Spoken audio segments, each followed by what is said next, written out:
Hello, video gamers. I'm Shu Tanaka. With me is my brother Chan Tanaka. Hello there. And welcome to another installment of our podcast series, Shu and Chan Unscripted.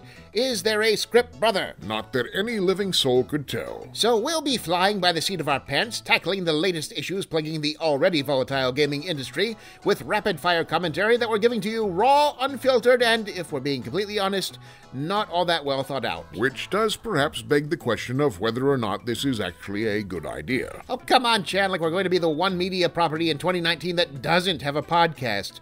Our credibility is already dangling by a thread. I stand corrected. So right now, let's stick our hands firmly into the dirty laundry hamper of the gaming industry, root around for a moment, and see whose underwear we haul out. Maybe we should rethink this lack of script thing, brother. It's not our fault if some people can't handle the realism.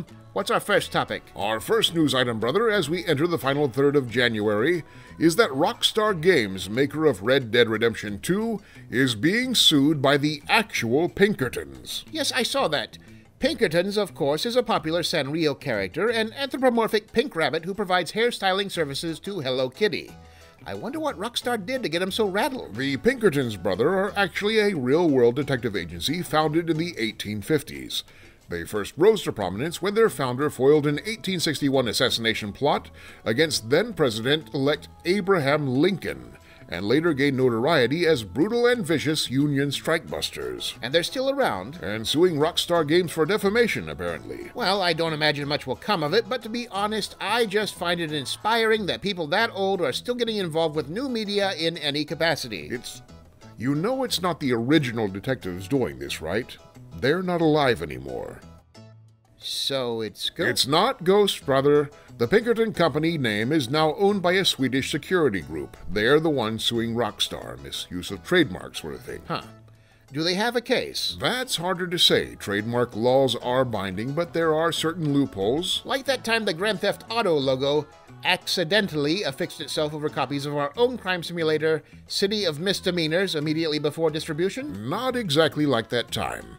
However, broad exceptions are made for objects of historical significance, a category under which the Pinkertons undeniably fall. Wait, wasn't Booker in BioShock Infinite a former Pinkertons agent? Yes, the Pinkertons have been referenced in numerous film, television, and video games, and to the best of my knowledge, they, thus far, have not been rattling many legal sabers over it. Perhaps the fact that Red Dead 2 has made enough money to choke a fleet of dray horses may go some distance in explaining the special attention in this case. Well, I don't like to speculate, but obviously, yes, it's money. The stated official reason, however, is that the game portrays them in an unflattering light. Which seems strange given that history itself doesn't paint the most flattering picture of the agency. I'm looking at their Wikipedia entry right now, and the Pinkertons seem to have gained a real-world historical reputation as a hired goon squad to break up, and occasionally kill, striking laborers. It does seem that they're splitting some rather fine hairs on this one. Don't get me wrong, props to them for stopping the assassination of Abraham Lincoln. Although, all things considered, that one didn't really take either, did it? I don't think you can lay that one at their feet, brother. It may have just been that President Lincoln was extremely killable. I think the real question for creative professionals such as ourselves is how far back trademark protection should be extended to historical representations of current brands. Are there a lot of people basing their choice of detective agency on how the company handled outlaw cowboys in the Old West? Volkswagen was literally helping the Nazis, and you think that one would be a hard sell to your PR group? But they seem to have bounced back. America has a lot of old brands. Ames Hardware, King Arthur, Jim Beam. Those all go back to the 1700s. If I wanted to make a game set in 1813 where agents of the King Arthur Flour Company were planning a jewel heist, would I be bracing for a lawsuit immediately after? Well, you know King Arthur Flour wouldn't be suing anyone for money, brother. Why wouldn't they? Because they're already in the dough. This is a terrible thing you've done, brother. Let's move on. Yes, well... Okay, our next news item is that Electronic Arts has reportedly canceled a major open-world Star Wars title that had been in development at EA Vancouver. This comes after EA had previously canceled another Star Wars title from Visceral Games, meaning that in the entire time EA has had exclusive control of the license, they've shipped only Star Wars Battlefront and Battlefront 2. It does not speak well of brand management. There are layers to this one, brother.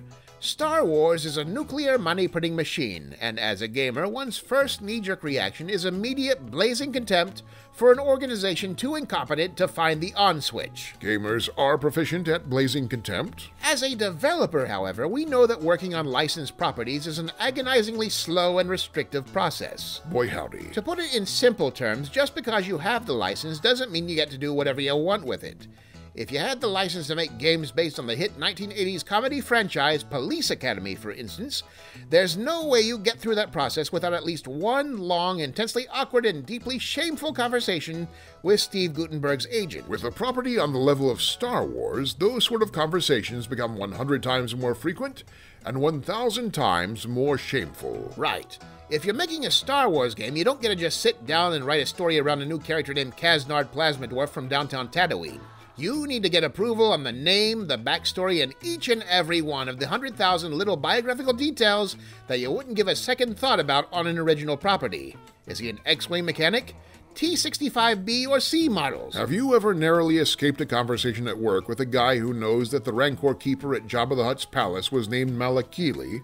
Well, when you're making a Star Wars game, that guy is 2 steps above you on the totem pole, and he's not about to let you forget it. If somebody takes a dump in your Star Wars game, he'll be there to check the consistency. Ooh, brother. Not inaccurate, but gross. Frankly, after several months of constantly being beholden to some tossed-off bit of prequel trilogy ephemera about Death Sticks or Gungans, it's a wonder all Star Wars games don't grind to a halt. You don't think EA is sabotaging the games on purpose? No, of course not. EA is a publisher. Publishers don't care if the developers are creatively frustrated. They don't care if Wookiees are made by Ewoks falling into taffy pulling machines as long as they clear a profit. The publisher reaction is probably the same as the gamer reaction. They can't understand why the devs can't get their act together and just make them some darn money already. Star Wars Rogue One writer Gary Awita has gone on record as saying that Disney should take the Star Wars license back from EA. Would that be the best move at this juncture? It would, except who would you give it to? Ubisoft? It's a safe bet that any team with a passion to make a top-notch Star Wars game wouldn't actually have the resources to carry it out, and even if those stars aligned, they'd find themselves exactly in the EA position, playing second fiddle to the Disney company, knowing that their game will never be real Star Wars, that the product they create will always be nothing more than a Star Wars-branded backpack. The correct dev response is, why bother? No hope for Star Wars games, then? No. Well, no.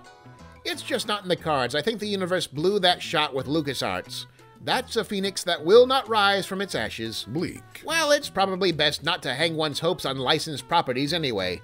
Video games have been a viable industry long enough that our original properties carry just as much weight as most licenses, and without all the excess baggage. It's true, in the last decade, AAA has largely been the domain of original IPs. That's original in air quotes, but yes, wholly owned by the companies making them. It just makes more sense. Sense meaning money. Anything else on the news front, brother? Well, there's been some minor scandals involving... I was actually trying to leave, brother. You didn't catch me motioning towards the door. I've got things I want to do today. No, those 2 items were the only news of relevance in the world. Then we hold our oaths fulfilled. Until next time, video gamers, this is... The mail. Ah, crap. Oh, right. Forgot about that. It's the... Arnie's mailbag, where we answer questions from listeners like you.